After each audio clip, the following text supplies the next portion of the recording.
life. We have to do what works for us, okay? So I hope that you get the help that you need. Next up, in the 30 red flags that we see in other people, we're on emotionally abusive, okay? If you have been emotionally abused, or if you are an emotional abuser, because it can go on both sides, pay attention to those red flags, okay? I talk to one person. Sometimes it helps. Sometimes I'm high functioning and I'm on medication. So, yeah. Yes, I hope you get the help that you need.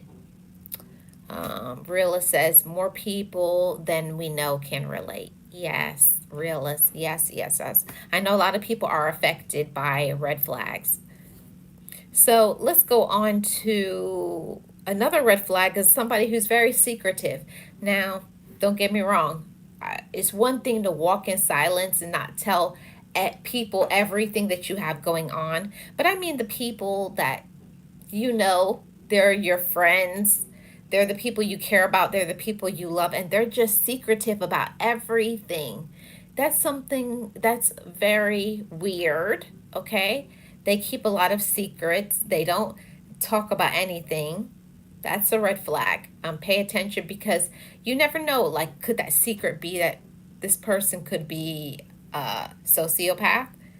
Could the secret be they're a narcissist? Could that person be a serial, you know what, a serial killer? You know, I'm not going to say the word. When people keep a lot of secrets, I always wonder, what are they hiding? You know, are they hiding that they don't feel comfortable in their skin, or they need to come out of the closet, or they're trying to hide something. I know for many many years I always was trying to hide my years and years of abuse, my years and years of um, just the traumas and this dysfunction and hatred and jealousy and the self-harming habits that I had. So, yeah, I'm secretive, but that's because I don't have much to tell. And if I do, I scare people away. Yeah, that's why it's important. I always say, make sure that you're telling the right people, not just telling everybody. You can't tell everybody everything because you can't trust everybody. People will take the real issues that you have, things that are close to your heart that you have endured, and they'll run with it. They'll smear your name and their reputation. People will laugh at you at your expense, and that's a no. No, no, no. Next up is another red flag is love bombing. Now we know about love bombing, don't we? And that's a very big red flag that I've seen in so many people. Where do you even start with this one? It's somebody who they're they have a lot of issues, and what they do is they like to drop the word "I love you" to get to use you like a little puppet on a string. I love you so that you can do this or that for me. That's love bombing. So we have to be careful of the people who are like that.